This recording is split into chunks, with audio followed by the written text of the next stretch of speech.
So one of the things that is a little different in this example from most of the examples we've done so far out of the book is the examples out of the book always gave you a graph to start with, and then you had to do your stretches or translations after that. This one is just saying graph, and you're given nothing other than the equation that you have. So in these kind of examples, this is where you're going back to those colored papers at the beginning of the year. And you're thinking, which graph is this one related to? So you look at what's happening, you look at where the x is, and you look at what's happening to the x. Can you see in this case the x is getting cubed? So our parent graph, or our graph that we would start with and think about, is our x cubed graph. And we quickly draw a little sketch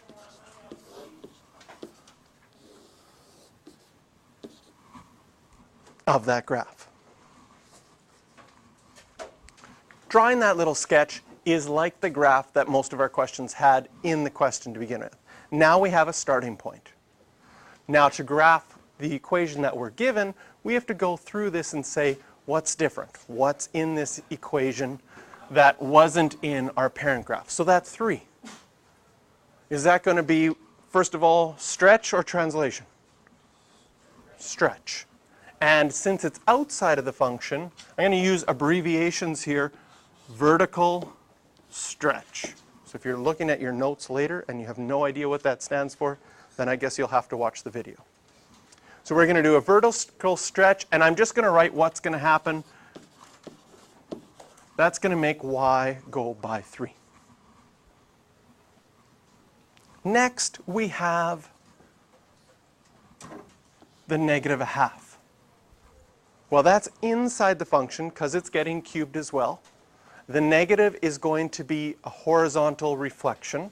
Horizontal reflection. And the 1/2, remember inside you have to do the reciprocal. So it's also going to be a horizontal stretch. If we describe what's happening here, we're going to multiply our x values by -2. So you can do that horizontal reflection and horizontal stretch at the same time because all you're going to be doing is multiplying x by -2. So like we've done before, we now take some points on our graph. So what are some points, key points on our graph? We have 0, 0, 1, 1, -1, -1. And you could do other ones as well if you want more, 2, 8, and -2, -8. That would be fine. These 3 points would be enough. And now if we take those 3 points and say, what's going to happen to these 3 points?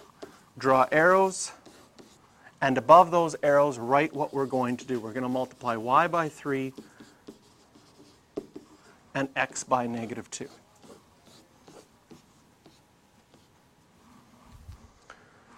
And then figure out what's going to happen to those points. So if I multiply x by -2, this is going to be 2, and y by 3, 2, 3. This one's going to stay at 0, 0, and this one's going to go to -2, 3. Now you could draw it on the same graph, yes? Oh, I forgot, yes, thank you. This was -1, -1, so this will make this 2, -3. Super easy to do. Writing down points, you're going to be thinking about what you're going to do next. Super easy to forget a negative. Okay? There's a whole bunch of checks in place for doing that. Most likely when I went to plot these points, so I'm going to draw my axes, and what we're going to do, instead of drawing it on the same graph, we're going to draw it on a separate graph. I'm going to label the 0, 0, which was correct. I'm going to label the -2, 3, which was correct. But had I labeled this point as 2, 3 right there, I would have been, when I go to join these points together, can you see something would have felt wrong? Because it's not this type of shape. So that would have told me you've got to go back and check your points.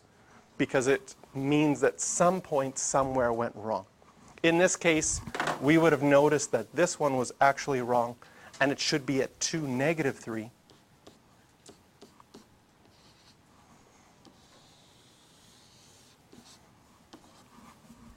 And so when we draw our new image, we can think about our description.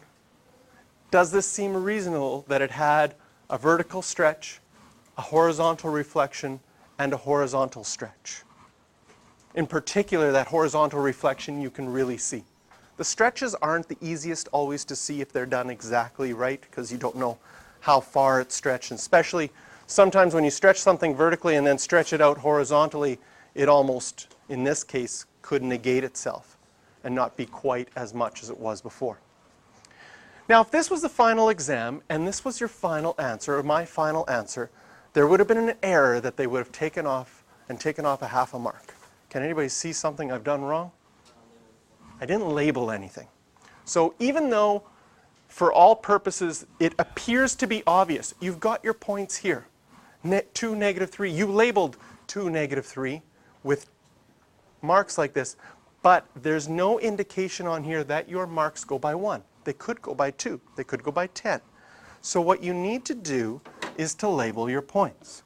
So I'm going green. As soon as I label 1 point, -2, 3, that sets the scale up for the whole thing. Technically, if you labeled 1 point, that would be enough. But I would recommend that if you chose 3 points, label all 3 points.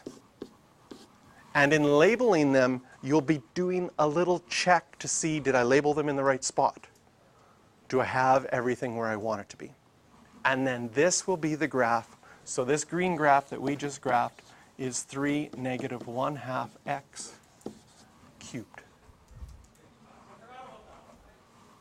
And so we've learned a technique that, like a week ago, if I would have asked you to graph that, you would have felt like, ooh, maybe I have to use a table of values, or maybe I have no idea where to start. But now we've got a technique where we can take something that we know and transform it and get something new.